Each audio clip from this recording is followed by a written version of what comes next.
Hello everyone, I'd like to start with a poem of mine. It's titled One Day. One day, the fire will light open the Ganges, and the breasts of rain will wash our names as ashes, touching the back of the sun. So I wrote this 4-line poem about 2-3 weeks ago, around 4 a.m., which is when I usually sit down to write. And this was the first draft, and normally I go through this very long process of editing my poems. I make one draft, then I go back to that poem after 3 weeks, make another draft. Sometimes I make 20 to 30 drafts, and it takes me from about a week to 6 months to actually finish a poem. This poem was different in the sense that it just finished in about 5 minutes. And after I finished writing this, I felt free, I felt liberated. And I thought that this does not need a second draft. So I showed it to my friends and to a few teachers and editors, etc. And I was very happy when I wrote this poem. And when I say happy, I'm reminded of the 6-year-old me who wrote this small short story in first grade. It was not even a short story I wrote, it was basically a summary of Cinderella. And I remember the last line being Cinderella and the prince married and they lived happily ever after, and the next day they had a daughter. Now I'm not sure how that worked out, but it must have been quite a scandal. So I finished writing this poem and I was immediately reminded of that 6-year-old me. And when I was 6 years old, I used to write these sort of stories thinking that they're my own. But until I was about 15 or 16, I never realized that I have my own voice, that I have my own experience, that I have my own life, that I have an identity. And I wrote these two, big failure of books, Welcome to Khetarpal and the poetry collection called Comatose, which no one actually read. If you do not count the people I actually bribed so that they could read this book and so that it would just be higher up on Amazon or something. But no one actually read those books, and now I'm not afraid to say it, I just hate them. They're so distant, they're so deceptive, they're so obscure, they're so vague, and I absolutely hate them. I don't like to show them to people. I normally keep them locked up in my cupboard, and I'm like, what was this? So, what brought about this change was actually when I met my first creative writing teacher, David Benedictus. He had worked with the BBC, he was a very well-known novelist. And he sort of in his own subtle way told me that I have a voice, that I have an identity, and I shouldn't be afraid of showing it to people. And that was the very year I met my friend Trivarna Hariharan at Bukuru Literature Festival. We had actually, both of us were there to meet Ruskin Bond, but he was absent due to ill health, and so we were kind of commiserating his absence, and we got talking, we stayed in touch, and our relationship sort of blossomed into this kind of friendship that a lot of people crave for but don't get in life. And she's really been that anchor who helped me get over my creative insecurities, or my insecurities as a person having a separate identity from others perhaps. And it was under Mr. David Benedictus that I started reading and writing poems, and I just couldn't come out of that world of poetry. I never really discovered poetry before. I started reading all sorts of poets, from Mary Leaper, who wrote in the 18th century perhaps, and to the very recent poets, and Indian poets, Abha Shahid Ali, Faiz Ahmed Faiz, etc. And I just suddenly started finding myself. I realized that poetry helped me breathe in that captivity I felt. Poetry became the reason I woke up every morning. Poetry became the reason I stayed up all night, reading in my bed, listening to music, writing. Poetry became the reason I was in the world. One of my favorite poets from Mishra said that Kavita hriday mein kambi karti hai. Poetry is that which calms the heart. And I think that line is embedded in my memory. It's what I live by, it's my mantra. Kavita mere hriday mein bhi kambi karti hai. So, there was this particular time, even after I wrote my poetry collection and these novels, and I went to Oxford, Cambridge, whatever, I was very depressed in the sense that I really didn't know where I was going as a writer, as a person.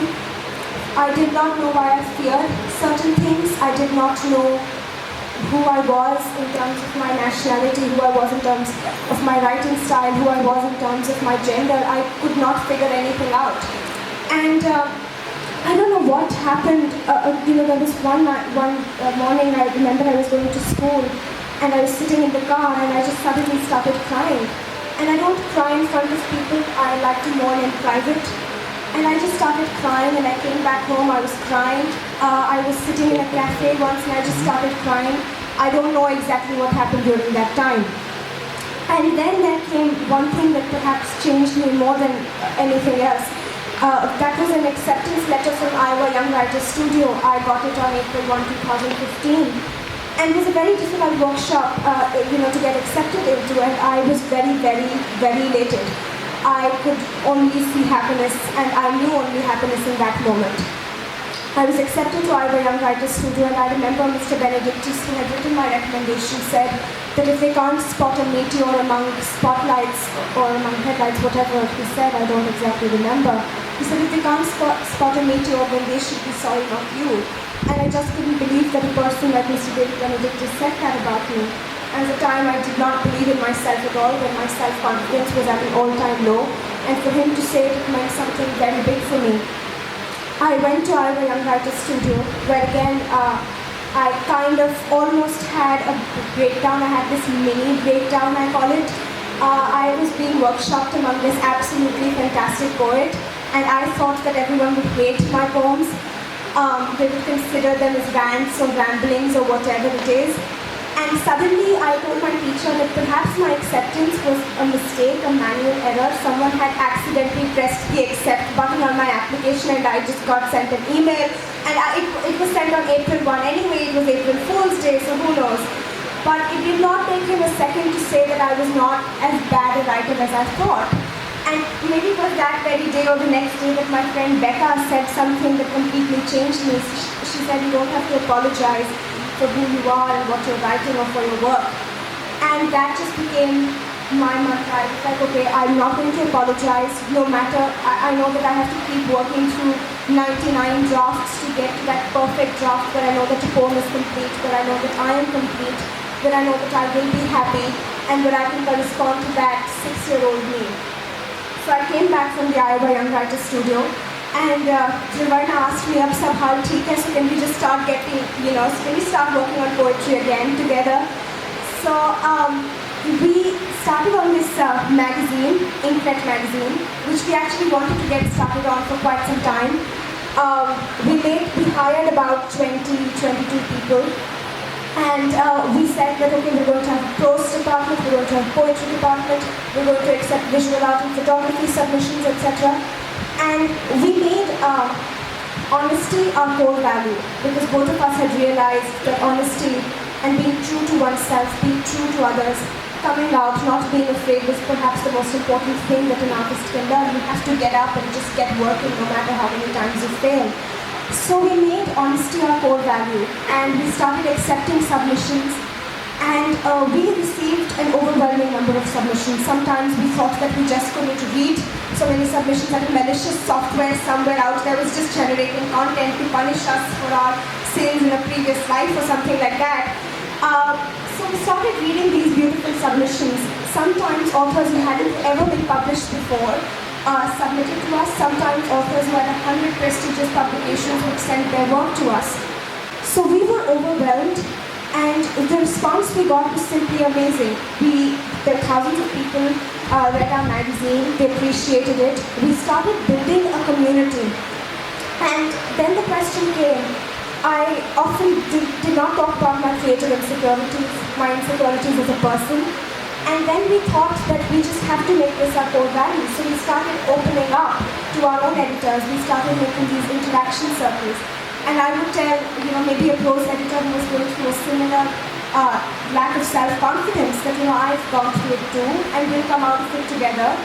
So now we're not editors or colleagues working for a magazine. We're not broke poets who are drunk or socially awkward most of the time. We are poets who work with each other. We are poets who work for each other.